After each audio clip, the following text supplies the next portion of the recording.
Lomé, la capitale du Togo, est l'une des grandes villes africaines où des recruteurs proposent aux jeunes filles des places de femmes de ménage, de gouvernantes ou de babysitters dans les pays du Moyen-Orient. Opératrice de saisie dans la ville de Kovey, au nord de Lomé, Akosiwa Afilemi s'est vu proposer un salaire mirobolant pour un poste de femme de ménage au Liban. Persuadée qu'elle gagnera mieux sa vie dans ce pays qui jusque-là lui était inconnu, elle a accepté l'offre. Dès cet instant, les choses sont allées très vite.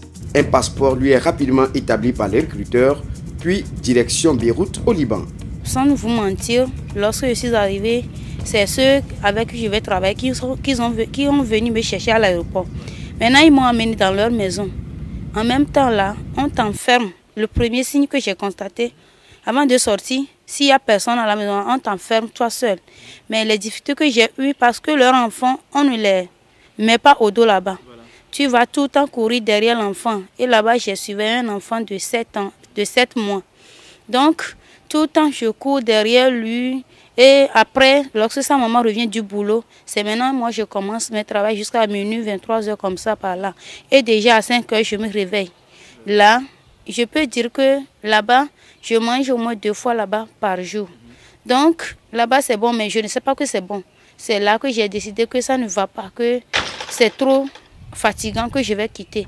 Et maintenant j'ai quitté la famille dans laquelle j'ai tombé en n'en parlant pas. C'est très très très difficile. Là-bas, tous les enfants sont grands. Je n'ai plus petits enfants que je garde. Seulement, je travaille. Mais si je travaille là-bas, au retour de la famille, parce qu'eux tous, ils vont au travail, ils reviennent tous à 15 h. À leur retour, maintenant, on y va chez la maman de la dame. Maintenant, là-bas, c'est là-bas que je travaille encore plus que là où moi-même je suis. Et maintenant, on quitte là-bas à quelle heure il veut. Et si on est de retour là, malgré que tous les travaux sont finis, je n'ai plus rien à faire. Je suis obligée de m'asseoir à la cuisine jusqu'à l'heure où ça plaît à la madame avant de me dire d'aller se coucher. Tout le temps, lui, son problème, c'est de m'insulter. Si elle revient là, j'ai fait mes travaux ou pas où, c'est l'insulte. Déjà au portail, tu vas entendre le nom Élise. Donc c'est mon nom qui est Élise. Elle m'appelle comme ça là. Ce sont des cris. Elle commence par crier sur moi tout le temps, c'est du cri. Bon, comme j'ai décidé qu'elle m'amène au bureau, elle sait que je n'ai rien fait. Et maintenant, là, elle ne peut aussi pas me demander pardon de rester. C'est par là, elle est partie me vendre à un autre bureau. Parce que je suis venue par un autre bureau. Elle m'a amené maintenant dans un autre bureau, que je cherche à aller au bureau, non? Voilà. Qu'elle va me montrer. Elle est partie me vendre à un autre bureau. C'est là où j'ai demandé que je vais voir ma madame bureau. La bureau par laquelle je suis arrivée, que je vais la voir. Ils m'ont dit qu'il faut savoir qu'à partir d'aujourd'hui, là, c'est ici ton bureau. Je dis, mais je ne comprends pas. Ils ont commencé par me gifler comme ça. Que pourquoi j'ai demandé d'après ma madame bureau. Et c'est par là, il m'a enfermé pendant 4 jours. Le 4e jour, il m'a envoyé au travail. Je suis partie au travail. Je suis encore restée là-bas. J'ai fait 3 mois là-bas. Maintenant, le 3e mois, tout le temps, l'autre madame là, elle m'insulte, mais elle m'insulte en l'arabe. Donc moi, je ne comprends pas l'arabe.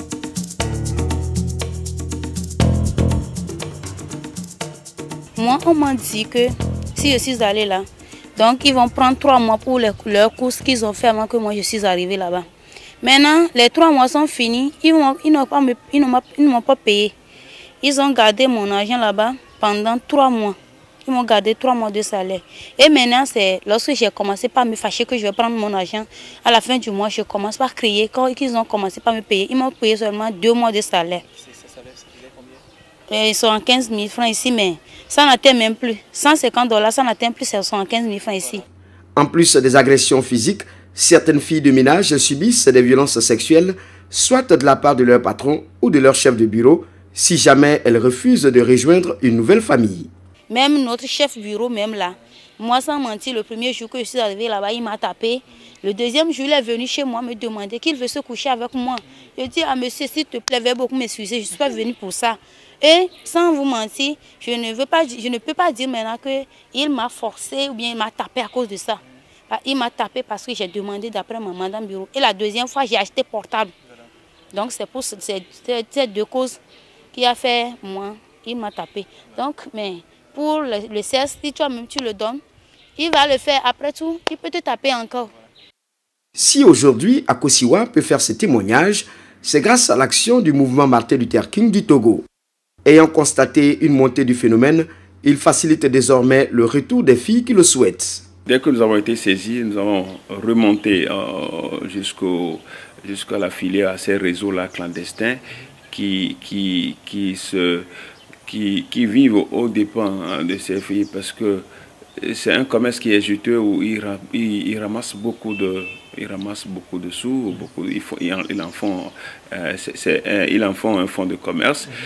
Donc nous sommes arrivés quand même à mettre la main sur ces gens-là véreux qui se livrent à ce genre de commerce.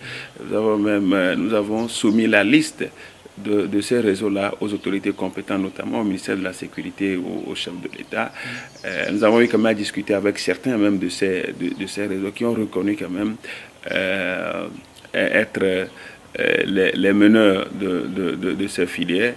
Et aujourd'hui, ce que nous avons estimé quand même que ils en ont tellement fait assez.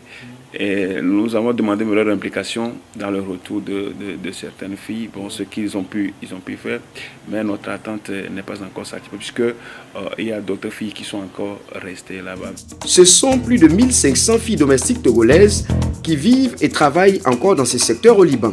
C'est dire donc que le combat pour le respect de leurs droits n'est pas encore gagné pour les défenseurs des droits humains. Là où les droits de l'homme sont violés, là où la dignité humaine n'est pas respectée, notre mouvement est présent. Donc, nous avons estimé que depuis que nous avons été informés, nous avons été saisis au début de cette année 2014, nous avions estimé que là, c'est la violation flagrante des droits de l'homme, c'est le non-respect de la dignité humaine.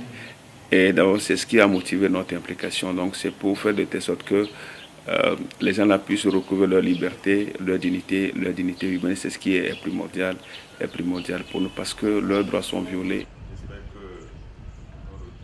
Conseil que moi je vais donner là, moi je préfère qu'on n'a qu'à rester chez nous ici, même si le peu qu'on gagne là, on n'a qu'à s'efforcer. Je pense que Dieu va faire un jour et ça va aller. Tant que tu ne restes pas les bras croisés là, tu vas s'en sortir.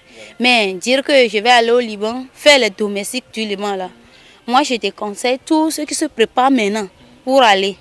Sinon, aller là-bas, c'est se tuer.